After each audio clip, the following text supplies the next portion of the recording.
At the funeral, Lin Hong suddenly asked me a question. That time, why didn't you show up? He was referring to a date from 3 years ago, a meeting my mother had painstakingly arranged for us at a luxurious scenic restaurant. She had saved money for half a year to make it happen. For a long time after my mother's death, the image of her sitting at the rickety desk, carefully recording every penny she saved, haunted my dreams.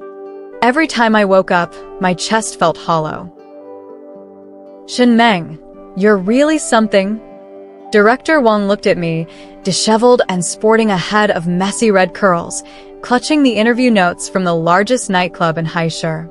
He couldn't help but exclaim, "All right, next week's live broadcast connection is yours. Get ready." With dark circles under my eyes, I finally earned recognition for the manuscript I'd pulled an all-nighter to complete. Interviews at nightclubs were jobs most people avoided. They could offend the wrong people, and past assignments had even ended in altercations. But I didn't have a choice. As someone with no connections, trying to make a name at Haishi's top television station meant tackling the assignments others shied away from. I wanted to be on television. I wanted someone to notice me. Unfortunately, no matter how hard I worked, I was always a step too late. When I finally secured the director's rare promise for a live appearance, a strange phone call interrupted. "Is this Shin Meng? Your mother, He Lu, has been in an accident. Please come to Chuanbua Garden immediately." My mother, He Lu, never got the chance to see me on TV. As her only daughter, we had been inseparable at one time, leaning on each other for survival.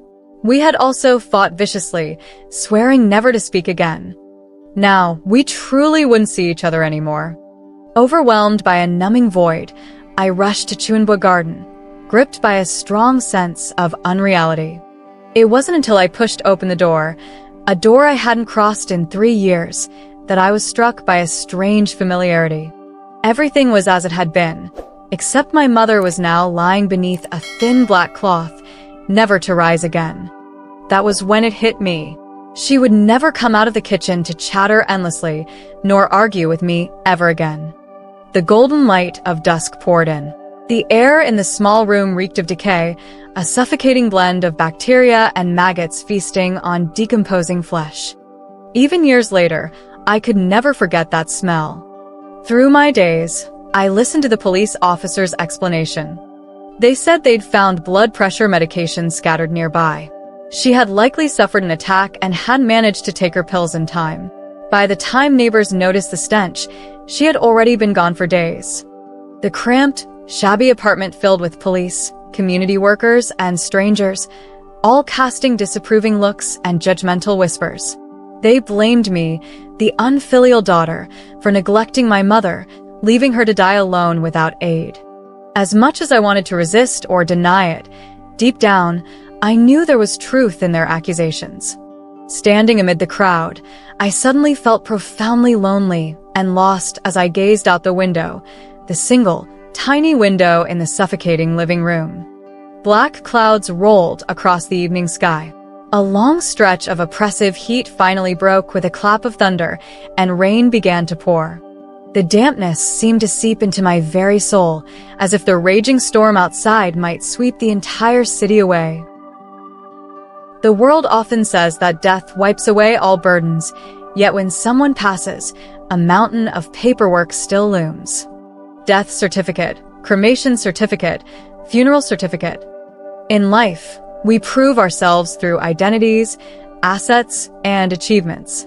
In death, we still need proof that we've left this world. The weight of life is never clearer than in these moments. At He Lu's funeral, I sat alone, overwhelmed by solitude. I couldn't stop thinking. This mother who toiled her whole life, perhaps now, at last, she could rest. The mourners trickled in sparsely, which wasn't surprising. If her relationship with me, her own daughter, had grown so strained, one could only imagine her other connections. Even her closest friend, Xiao Niannian, mentioned in her diary almost as often as I was, did not appear. As night fell, the soft glow of candles illuminated the dim space. Xiao Niannian's nominal son, Lin Hong, arrived quietly. He solemnly lit 3 incense sticks, bowed, and then approached my side to burn spirit money. Through the flickering candlelight, I saw Lin Hong again after all these years. He remained tall and handsome, but now seemed more composed and mature. Yet his amber eyes still shone with the same warmth. Once upon a time, those eyes had shown me what it meant to smile with sincerity. My mom fell ill and couldn't make it this time. I hope he doesn't hold it against her. Maybe she was just too heartbroken and didn't want to stir up old feelings. Lin Hong's voice was earnest, tinged with guilt. I smiled faintly and lowered my head, handing him a stack of joss paper. We sat side by side, the orange flames crackling softly in the brazier. The stillness was almost hypnotic. Truthfully, he didn't need to explain so much. My mother, He Lu, had only worked as a housekeeper for their family. As employers, Xiao Niannian and her family were under no obligation to attend her funeral. Life's cruel reality often plays out with a hint of irony. He Lu and Xiao Niannian had once been inseparable friends, hailing from the same small town. Growing up in a patriarchal environment, they had leaned on each other through countless hardships. They witnessed each other's most vulnerable moments and vowed to break free from their restrictive homes by venturing into the city to work. But adversity shared does not mean prosperity shared. Their seemingly similar paths diverged drastically with their choices in marriage. My mother fell for Shin Qiaonian, a factory worker who played the harmonica and loved carpentry. Though cheerful and optimistic, he passed away unexpectedly when I was 10, leaving my mother and me to fend for ourselves. From then on, my memories of him ceased. What remained was the image of my mother, aged prematurely by hardship, her face growing haggard, her temper increasingly frayed. Xiao Niannian, on the other hand, had set her sights on finding a dependable partner. With a sharp eye and no time to waste, she eventually met Lin Zheng, a businessman 12 years her senior. Despite his outdated slicked-back hairstyle and the fact that he already had an infant son, Xiao Niannian pursued him relentlessly and secured her place in his wealthy family. As Lin Zheng's business flourished, Xiao Niannian enjoyed a life of abundance. It was during this time that my mother turned to Xiao Niannian for help. Lacking education and declining in health, she found work as a housekeeper in the Lin household, cooking and cleaning to make ends meet. Their former friendship morphed into a professional relationship. Over time, both women adapted to their new roles, employer and employee, without ever explicitly addressing the change. Poverty matured me early. My impression of Xiao Niannian shifted as well, from the friend my mother once spoke of, to the kind lady who helps us, and finally to the boss's wife. My mother and I carried a mix of gratitude and resentment towards Xiao Niannian, a sentiment that naturally influenced how I viewed Lin Hong. On days when my mother felt unwell, I would pick her up from the Lin household. Sitting in their spacious, brightly lit living room while doing my homework, I would wait for her. Xiao Niannian, ever the graceful socialite, would occasionally strike up casual conversations, often mentioning Lin Hong. My mischievous son, if only he were as well-behaved as you, Shinmeng, always looking out for your mom.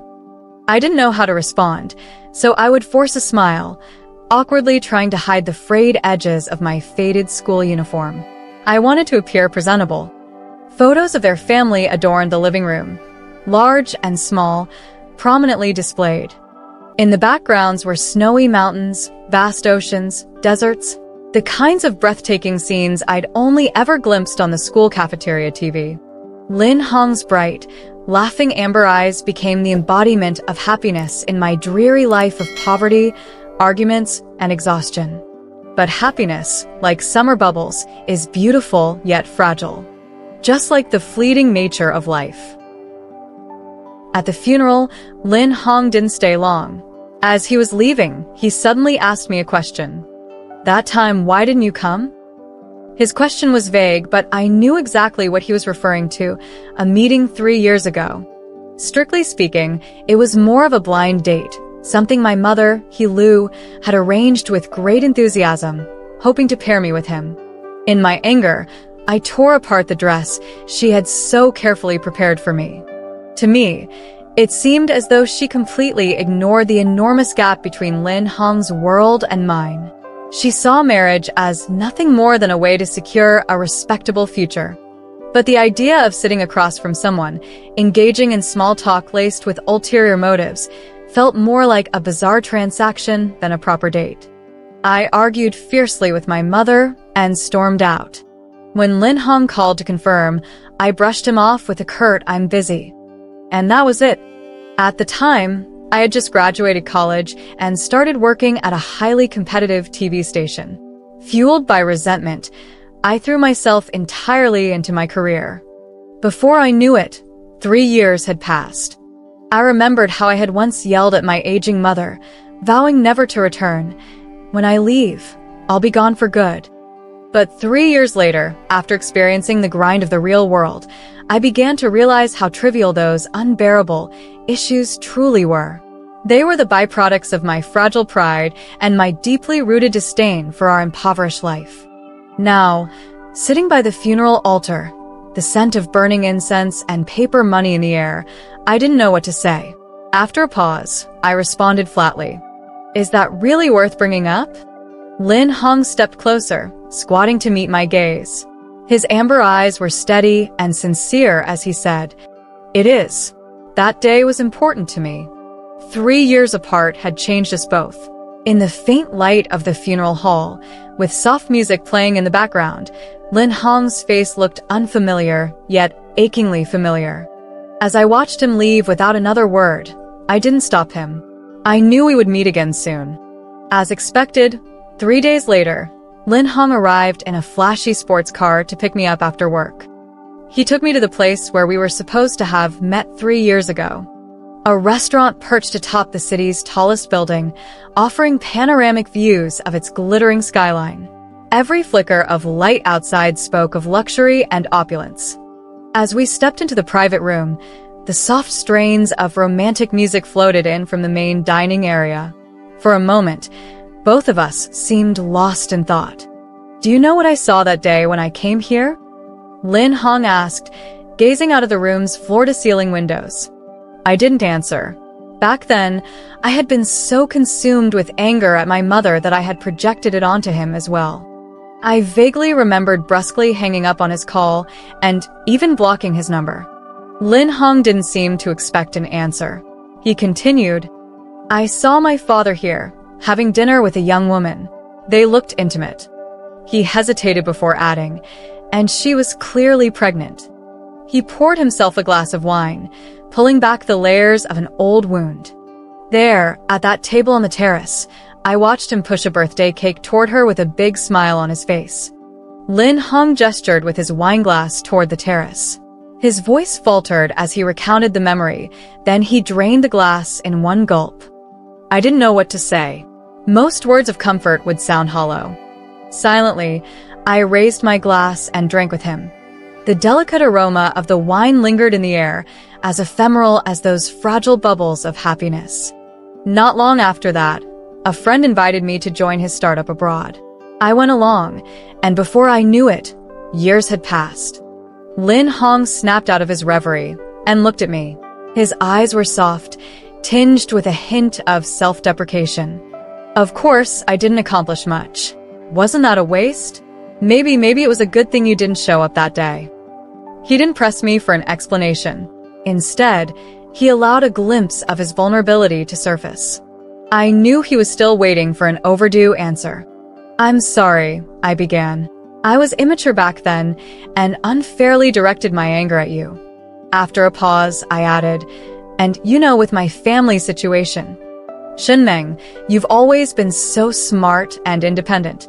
Ever since we were in school, Lin Hong trailed off, stumbling over his words like he had back when we were younger. His awkward sincerity brought a faint smile to my lips. Instinctively, I reached out and placed my hand over his. For a moment, Lin Hong froze, then quickly clasped my hand in his. Some things shouldn't be let go. Some connections shouldn't be torn apart. But was this impulsive gesture simply a remnant of youthful infatuation? Or had something deeper been waiting all this time to resurface? This wasn't the first time Lin Hong and I had held hands. There was a time when we walked a short stretch of road hand in hand, but that road was far too brief. Attending the same high school as Lin Hong was an accident of sorts.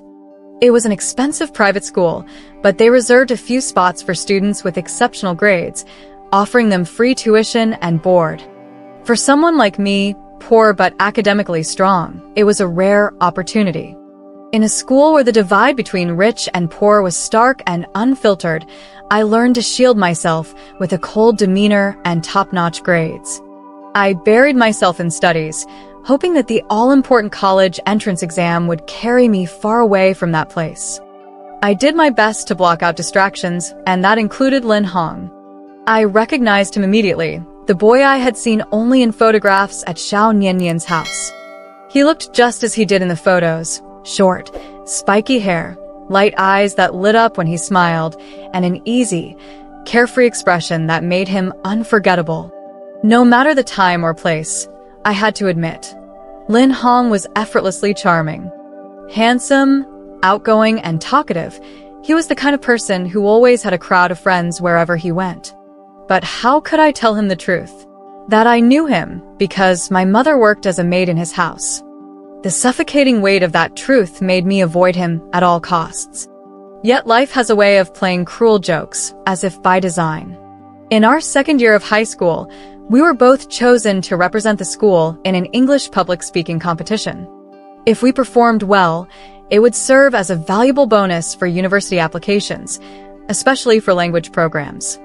When the teacher announced our names, someone in the class teased, "Lin Hong, so you've been secretly hitting the books, huh?" My English had always been strong, but Lin Hong's average grades made his selection surprising. Then again, his fluent spoken English was thanks to his frequent trips abroad. Lin Hong flushed a little.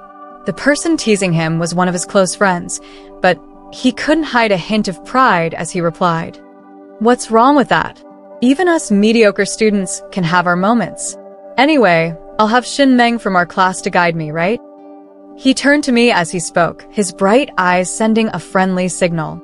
As usual, I pretended not to notice and kept my head down, focused on memorizing vocabulary. The English teacher tapped the desk and called for attention. "All right, everyone, focus on your own studies. As for Lin Hong and Xin Meng, you two will start coming to my office after school for extra practice. We need to prepare thoroughly for the competition." From that point on, there was no avoiding Lin Hong. Despite my guarded secret and deep-seated insecurities, I had to work with him. Under the teacher's guidance, we revised our speech scripts, corrected pronunciations, and practiced Q&A drills. Lin Hong, known for his laid-back attitude, surprised me by taking our preparations seriously. Sometimes, the teacher even teased him, saying he had finally shaped up. He would respond with a playful grin, his eyes crinkling with mischief. "It's all thanks to your excellent teaching, of course. And let's not forget the inspiration from our diligent class rep, Xin Meng."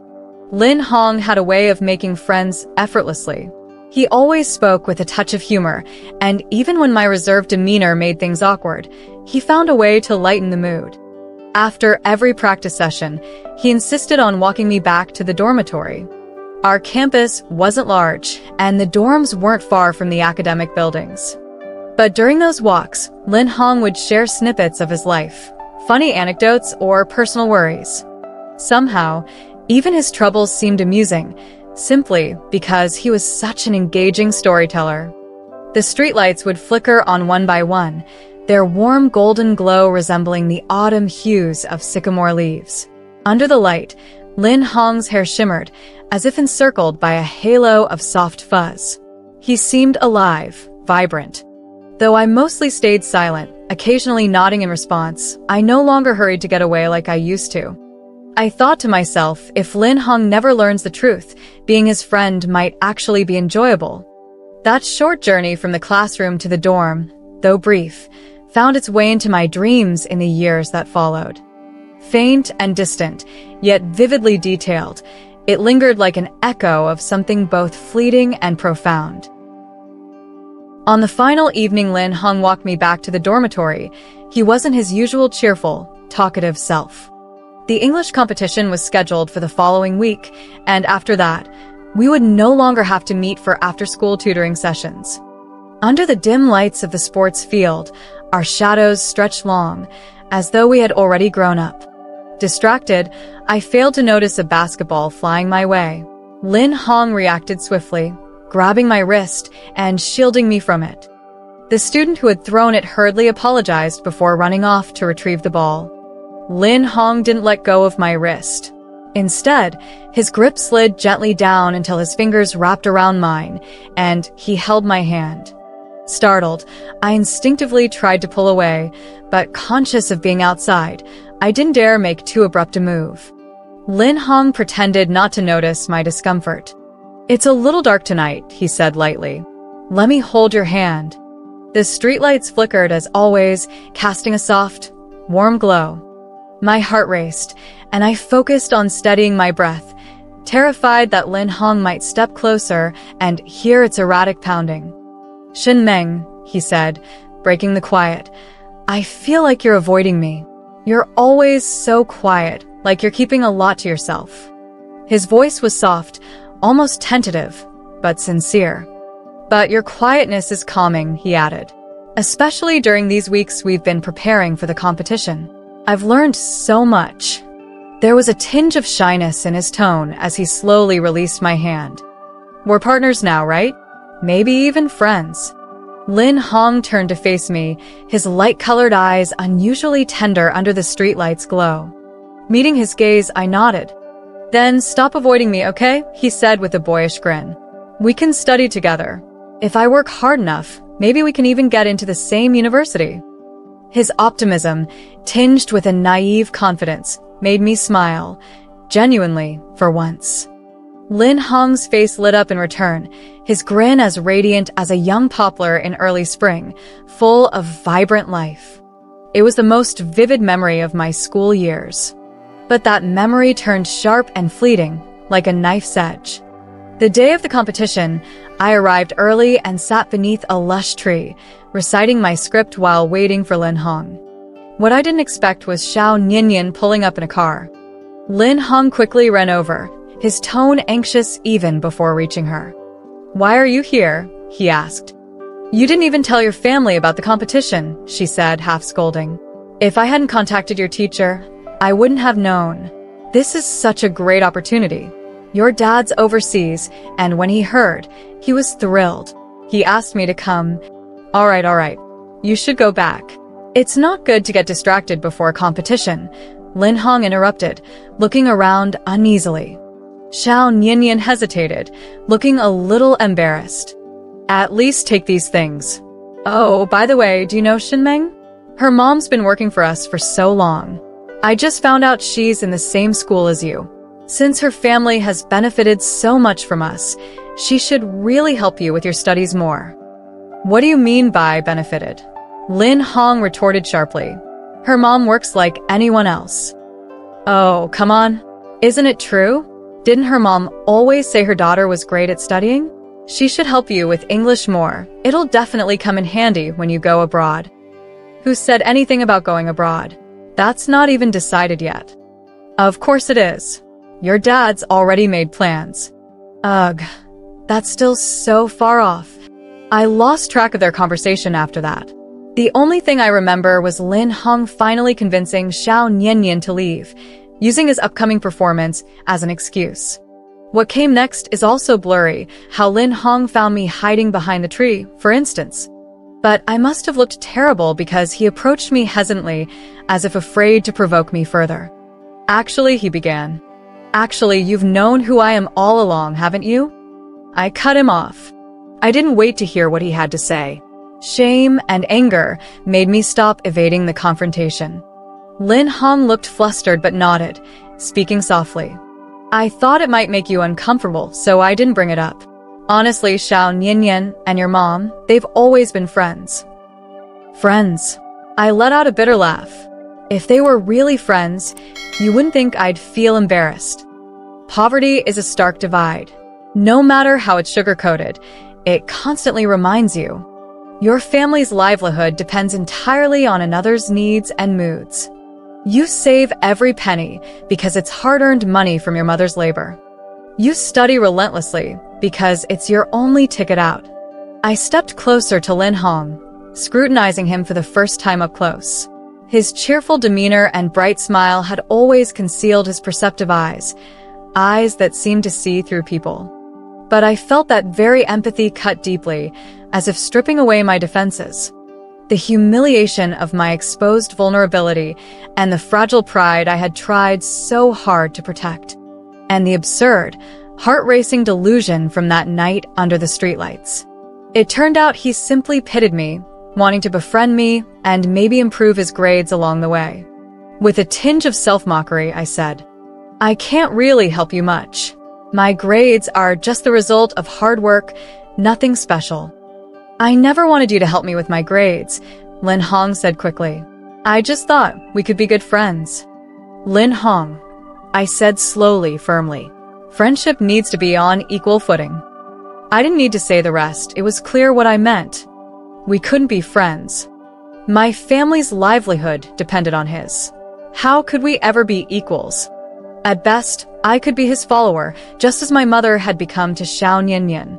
No matter how deep their past friendship, my mother now had to rely on Xiao Niannian's goodwill to survive. The English competition came and went. Neither Lin Hong nor I performed particularly well. But that hardly mattered. In our final year, Lin Hong transferred to a class preparing for overseas studies, focusing on SATs and IELTS. We became little more than polite acquaintances, nodding in passing. Those tutoring sessions after class and our shared walks under the streetlights faded like fleeting fragments of time. When I think of them now, they feel like distant, ephemeral fireworks, gone as quickly as they appeared. When Lin Hong once again held my hand and formally introduced me to his family, I still felt a tremendous sense of unreality. Years later, I entered the Lin family home again, no longer as the daughter of a maid. However, I was unwelcome. Compared to Lin Zheng's indifferent attitude towards me, Xiao Niannian was much more uncomfortable. From her initial shock, even fear, to later confusion and disdain, she made her feelings unmistakably clear. Xiao Niannian's face, still beautiful, seemed unable to hide any emotion. I couldn't decide whether to feel sorry for her or to feel relieved. Affluence and ease, and never having experienced the hardships of childbirth and childrearing, allowed Xiao Niannian to maintain her youthful looks, with delicate skin and a slender figure. In contrast, my mother, who was the same age as Xiao Niannian, had long been worn down by poverty and busyness. Her complexion was sallow, she was easily irritated, and like most poor people, her health was frail. No wonder my mother had been so eager to matchmake me with Lin Hong. To her, marrying a wealthy man seemed like the greatest protection and security a woman could have. "I didn't expect Lin Hong's new girlfriend to be you. You didn't tell us at first. You're so different from his previous girlfriend," Xiao Niannian said, her voice neutral, as she looked at me, sitting stiffly beside her after Lin Hong and his father went to the study to discuss work. "I didn't expect it either. Fate is hard to explain," I responded softly, pouring her a cup of hot tea. When Lin Zheng noticed Xiao Niannian's unfriendly attitude towards me, he still chose to take his son away after dinner, leaving us two alone. It was clear he wanted me to have a good talk with Xiao Niannian. I straightened my back, practiced the tea pouring etiquette I had learned, and bent my wrist into an elegant curve, trying to appear composed. But after doing all this, I suddenly realized that it wasn't much different from when I had been a little girl trying to cover up my worn clothes. Xiao Niannian didn't take the tea. Instead, she bluntly expressed her dislike for me. "You've been thinking about our family for a long time, haven't you?" I took back the cup, lowered my head, and said nothing. In front of someone who dislikes you, anything you say feels like a mistake. "You're pretty good at staying calm," Xiao Niannian said, growing more dissatisfied as I remained silent. "But don't say I didn't warn you. Lin Hong's father has only one son. You'd better not have any mistaken hopes. In the end, it'll all be for nothing, just like your mother." When Xiao Nian mentioned my mother, I couldn't help but glance at her. She wisely stopped talking. "Anyway, our family is not that easy to get into. You're just a reporter with no connections. I suggest you think carefully," she added. After speaking, Xiao Nian took up her cup of tea and slowly began drinking. However, the slight tremor in her hand betrayed her. She wasn't as confident as she seemed. She was a beautiful yet foolish woman. She knew well that the Lin family belonged to Lin Zheng, and Lin Zheng wasn't our family, as she had put it. In this house, she had no real voice. That was why, in the absence of anyone else, she tried to embarrass me. Of course, it could also be that Lin Zheng was tacitly allowing it, but by pushing Xiao Nian to play the part of the unrefined villain, it was clear that her position in the family was far from solid. "Thank you for your concern, Xiao Aunt. No matter how charming Lin Zheng may be, Lin Hong, as his son, will always have an unbreakable bond with him. That is the strongest relationship in this world, isn't it?" I smiled politely, speaking sincerely. As for the heart of a man, it really does change quickly. I mimicked her, taking a sip from my own tea. I don't expect Lin Hong to offer me any guarantees. I'll just take things one step at a time. With your condition, I suggest you don't even think about it. What are you two talking about? Seems like you get along pretty well. Lin Hong suddenly appeared, rushing over and taking my hand. "It's nothing. I haven't seen Xiao Meng in years." Xiao Nian immediately changed her tone, becoming friendly. "Now Xiao Meng is a reporter.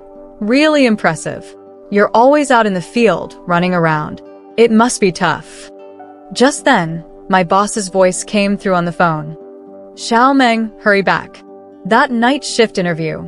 Our footage showed a hospital without a blurred logo, and the director says it's affecting their business." "Got it, I'll be right there." I hung up the phone and was about to leave when Lin Hong said he'd drive me. Xiao Nian deliberately raised her voice. "Night shift interview. Involving the director, huh? Impressive, Xiao Meng." Lin Zheng didn't say anything and walked into the living room. Xiao Nian laughed and put her arm around my shoulder. "Come on, Aunt will send you off." While waiting for Lin Hong to bring the car, Xiao Nian whispered in my ear, "Don't blame Aunt for not reminding you. The girl Lin Hong's father arranged for him before. He still keeps in touch with her. Her family does big business. You'd better hurry up and work hard." As Lin Hong's car slowly approached, I kept my smile intact. "Thank you for the reminder, Xiao Aunt. I'll definitely work hard." However, I also put my arm around Xiao Nian's shoulder in a friendly hug before leaving. "I think I still have time. As for your advice, I also kindly remind you to hurry up." I turned and got into Lin Hong's car. In the darkness, I saw Xiao Nian's face, her smile stiff and ridiculous.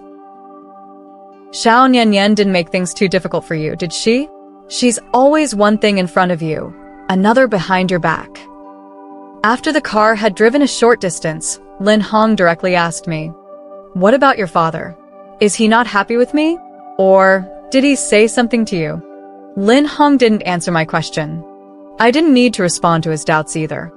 Without needing to explain anything too clearly, at that moment, we both exchanged a relaxed smile.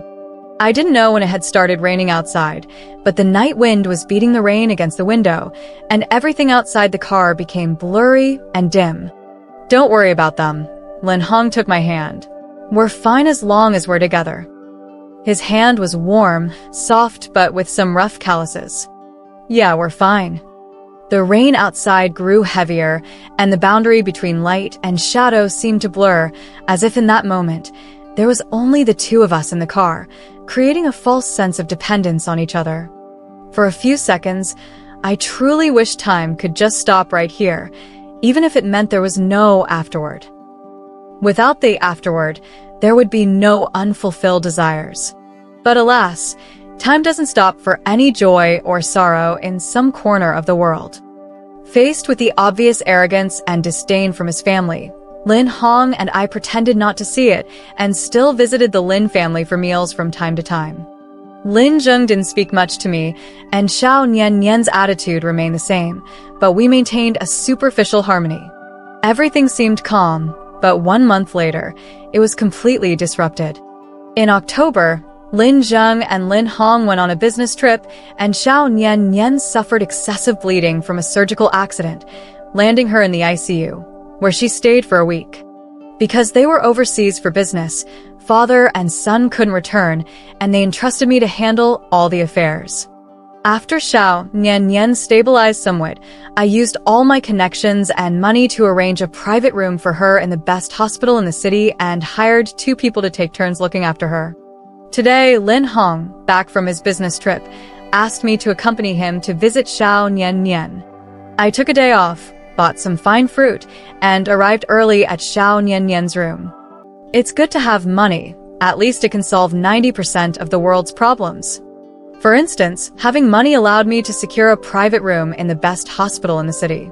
It was a highly coveted space, with south-facing walls, large glass windows letting the sunlight in, but the light was not warm. It was a harsh, pale white. I asked the nurse to go out and buy something for Lin Zheng and Lin Hong. Finally, in the spacious and bright room, only Xiao Nian and I remained. I looked at Xiao Nian lying in the bed, tubes everywhere due to her coma. She looked frail and sickly, her face pale, and even lying with her eyes closed, I could see the loose skin and wrinkles. This beautiful woman who had been admired her whole life had finally grown old. I selected the largest apple from the fruit basket, sat by the window in the corridor, where the surveillance camera's view was covered by the glass, and slowly began peeling it. I asked the doctor, "Your body has been weakened from years of taking diet pills, which made you unfit for surgery. But you went ahead with the operation anyway, leading to excessive bleeding. During the emergency, they couldn't find anyone from your family to sign off, and with all the delays, it's a miracle you even survived." The ticking of the 4 drip marked the passing of each second.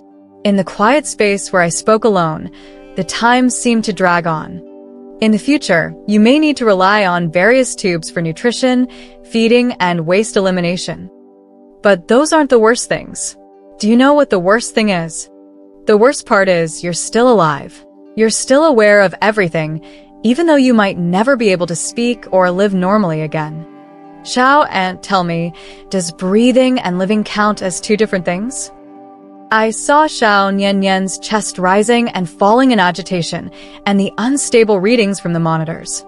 But I wasn't a doctor, so I just ignored the readings while I continued peeling the apple. Then I saw Xiao Nian struggling to open her eyes, her gaze weak but filled with anger, staring at me. It was good. She could still hear what I was saying. Otherwise, all my words would have been in vain. And no one knew the coincidences that I had arranged, all of them colliding together. How lonely that was. Don't get too excited yet. You haven't heard the carefully orchestrated plan I set up for you. Right, that so-called hospital director who came to stir up trouble? He's actually an underground doctor who treats night workers. I had him intentionally cause trouble, pretending he could introduce me to big clients. See, you met him through me. He's quite capable. He's been in the night scene for a long time, with a silver tongue, able to coax you into going to his little clinic for surgery. Of course, your surgery was already something that couldn't be exposed. Otherwise, you wouldn't have trusted a doctor outside the Lin family's network so easily. Trying to have an abortion behind Lin Zheng's back wasn't easy, was it? That's why I purposely leaked to you that Lin Zheng and his son were going on a business trip. By the way, I also specially investigated the slimming beauty clinic you frequently visited, made friends with the staff, and had them occasionally remind you that you'd gained weight, encouraging you to increase your dosage of diet pills so they could sell more drugs. And I've looked into those pills you're taking. They actually have a significant impact on your surgery, but I knew you wouldn't think to tell the doctor about them, because the people selling you the pills only told you they're harmless. And you, living in these lies, have survived for so many years. Xiao Aunt C? I really put a lot of thought into this, didn't I? I slowly peeled the apple, recalling everything. Lying in bed, Xiao Nian stared at me with her weak eyes, her chest rising and falling. Her hand trembled as if trying to lift it. "What are you trying to do? Shout for help." I stopped peeling the fruit, staring at her, fixating on her once bright eyes now clouded with blood. Let me think. Before my mother died, was she like this too? Trying to raise her hand to grab you, to beg you? And you? Watching her die right in front of you. Each word was deliberate as I looked at Xiao Nian lying in bed.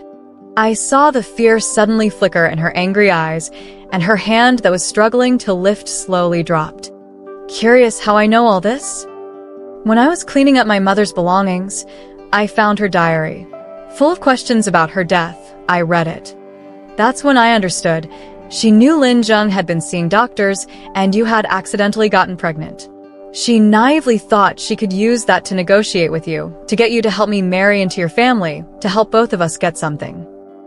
A wave of sadness surged in my heart.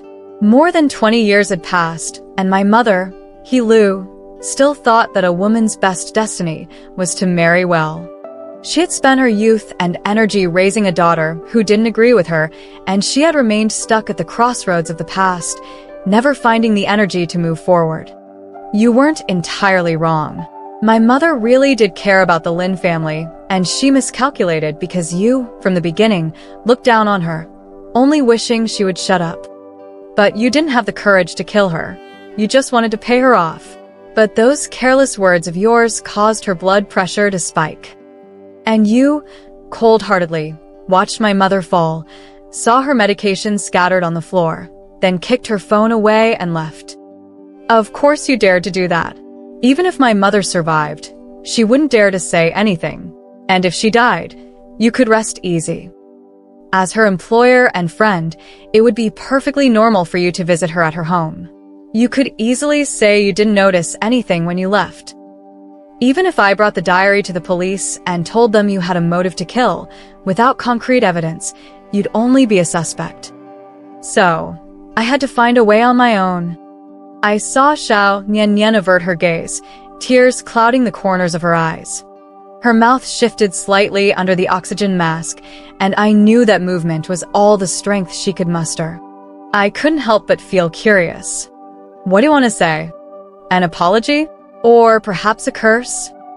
I picked up the peeled apple, walked to the floor-to-ceiling window, and, with my back to the ward, dropped the final bombshell. Whatever it is, I feel there's still something you need to know. Actually, the reason I know all of this so clearly and decisively is thanks to Lin Zheng. He knows all about your disgrace. You live under his surveillance and even, after everything happened, called your lover to tell them how you did nothing to help her, even taking advantage of the situation. You really are reckless. And Lin Zheng chose to remain silent, because if this blew up, it would affect his business. My appearance and probing questions gave him another idea, a perfect solution to avoid splitting the assets, while taking care of the green hat and the ticking time bomb. Otherwise, how could he have told me the truth so easily and even provided a recording of your phone call? And how could he arrange for Lin Hong to go to his study every time after dinner, leaving the two of us alone? How convenient that he happened to be on a business trip and even entrusted me to arrange a private room for you. Xiao Aunt, do you still think the reason he never divorced you all these years is because of your beauty? He's just been using the least costly way to enjoy the benefits of both worlds until you made an unforgivable mistake. After all these years, facing a habitual cheater of a husband, Xiao Nian had tried various cosmetic procedures to maintain her figure and appearance. It seemed almost like a joke. In the real world, once the pink bubble of love and life is popped, there are always calculations and considerations beneath. To have a long and healthy relationship, both parties must grow together. But Xiao Nian, too, had become trapped in the so-called correct choice of the past, naively believing that relying on innocence and beauty would secure her forever. Even if she made mistakes, there would always be someone to understand and forgive her. Her seemingly stable marriage had kept her distant from the harsh realities of the world for far too long. Your husband, your bedfellow, gave me plenty of time and approval to make all these coincidences happen. And even without my intervention, I'm sure your life ahead would be filled with many more coincidences arranged by him. Xiao, aunt, what will you do in the days to come? I looked out at the crowds on the streets below, everyone rushing about, occasionally catching a glimpse of someone's face. No one can ever see the stories behind another person. No one knows whether someone's heart holds a person like me. No one knows whether their hands are stained with another person's blood. I slowly finished the apple, turned around, and saw the lights on the monitor flashing so intensely they were blinding. I opened the ward door and called for the doctor and nurse. In the empty, bright room, the sunlight was so stark it almost hurt the eyes, as if standing right at the gates of heaven. Unsurprisingly, the Lin family just wanted to quickly deal with Xiao Niannian's death. There was no investigation into the botched surgery, nor any questions about why Xiao Niannian's indicators suddenly went out of control. It was as if everything was just unfortunate, merely fate's trick. Except for Lin Hong. His vigilant gaze, words on the tip of his tongue. But each time, I dodged with excuses about being busy with work. At the end of the year, on his birthday, he once again invited me to the high-rise restaurant with a scenic view. This time, I applied a delicate makeup and dressed up for the occasion.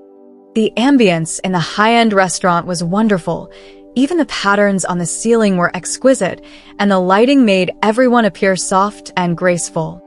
Unfortunately, the people dining here often have complex feelings, and their meals are about more than just food. Shouldn't you tell me something? Such as, how did Xiao Niannian actually die? Lin Hong, as usual, didn't like beating around the bush.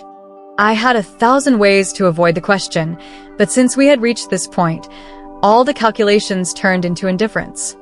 You should be able to guess, right? Didn't Lin Zheng tell you? Lin Hong noticed my straightforwardness that night. He looked at me, his eyes flashing with complicated emotions. I'd rather hear you say it yourself. Shenmeng, do you have something you're hiding? Something I'm hiding? At midnight, in my dreams, I always see my mother sitting at her old desk, painstakingly writing down the money she had saved up over the months so that she could arrange a blind date for me in the city's most luxurious restaurant. In my dream, the restaurant was filled with countless lights, beautiful like a galaxy spilling across the sky, but it only made me cry when I woke up. Is that a secret I'm hiding? I chuckled bitterly and shook my head gently. In this world, there are no such secrets and no such coincidences. Just like Xiao Niannian's death and my mother's death. Lin Hong lowered his head, seemingly deep in thought. I didn't wait for his reply and continued on my own. Just like your pursuit, Lin Hong suddenly raised his head, his expression flustered. What do you mean? I smiled gently, but my words were cold. Lin Zheng must have asked you to pursue me. He's been wanting a divorce for a long time, but didn't want to split the assets. He's been waiting for Xiao Niannian to make a mistake, but unexpectedly, she caused such a big mess. He had to approach me, go to your home, and find the right time to tell me Xiao Niannian's secret. You never really had any feelings for her. If things had gone according to his best plan, everything would have been resolved in one go. Lin Hong's fingers clenched tightly, pale knuckles visible. Of course, I've also heard that your past girlfriends were all gentle types, with similar interests, so you wouldn't have liked me so soon. I interrupted Lin Hong's hesitation, tearing apart all the disguises of doubt. Moreover, Lin Hong, didn't your family arrange other blind dates for you? That girl was actually quite suitable for you. Shenmeng, those blind dates were arranged by my father. I really wanted to refuse. My dad has a family and children outside, and my business abroad failed these past years. I really need his support. I nodded in understanding. I know. That's why I said that girl is really quite suitable for you. Lin Hong raised his head, his gaze tinged with sadness, looking at me. Do you think I'm useless? You saw through me so early, but still struggled to act with me, didn't you? How could I tell Lin Hong that after he took me back home, and every time after dinner, when Lin Zheng would take him away and leave me alone, he would look at me meaningfully, telling me to get along well with Xiao Niannian, which made me feel disgusted and tired of their family. And when I saw photos of him from the past years, skiing, climbing mountains with his ex-girlfriends, or his matching silhouette with his blind date at an art exhibition, the feelings of loss and helplessness surged. I never believed in Lin Hong, and he never really understood me. At this moment, under the warm lights, Lin Hong's head hung low, his soft chestnut-colored hair appeared fluffy, almost glowing with a soft halo. It suddenly reminded me of the boy from 10 years ago, who had a brilliant smile and escorted me. Unfortunately, that boy in the castle didn't grow up to be my knight. He would accept the arrangements made by his family to go to the foreign university everyone envied. After failing in his independent entrepreneurial path, he would compromise with his worldly and opportunistic father. He would never challenge the socially acceptable standards of marriage for the fleeting thrill of youth. To prevent this scheming woman from rising, wealthy people have long learned to use high educational costs to cleverly increase the thresholds for matchmaking. This threshold isn't just about wealth and numbers. It's about creating expensive social circles through money, equestrian sports, skiing, hiking, world-spanning learning, and travel. At first glance, this might seem like the vanity of the rich. In reality, it's an expensive social circle created with money. Only those who can afford it are allowed to enter to cultivate relationships. But fortunately, in modern times, love and marriage are no longer the only path for women to access wealth. Competing in education, career building, mastering a particular field, and reaching the top of an industry to create one's own narrative. This path, which many women of my mother's and Xiao Niannian's generation could never have imagined, is actually the most reasonable one. Ordinary people can only transform themselves into rare resources to gain more choices in love and marriage, regardless of gender. I stood up and walked toward Lin Hong. Slowly, I squatted down in front of him. As Lin Hong lowered his eyes, the light in his eyes seemed shallow, and his pupils seemed covered by an amber-like glaze, hiding all emotions behind that gleam, giving the illusion of deep affection. But illusions are just illusions. I took the first step and embraced him. Lin Hong, it's all in the past now. Take care of yourself in the future. This time, I wore exquisite makeup and the most beautiful dress from the shop window. I said a proper goodbye to my youth. If over the past 10 years, the few goodbyes and turns we made left us both with the illusion of an unfinished story, then in this moment, let us say goodbye properly. Lin Hong tightened his arms and embraced me, as if all the missing embraces over the years were gathered in this one moment. Conspiracy, calculation, and considerations all faded away, and for a moment, we seemed to return to the days when we held hands for warmth. The embrace felt wonderful, a physical connection, brief but real, a fleeting reward of life. And when we said goodbye with sincerity, we finally let go. We drew a line under the unfinished story, and from now on, it would no longer stir up trouble.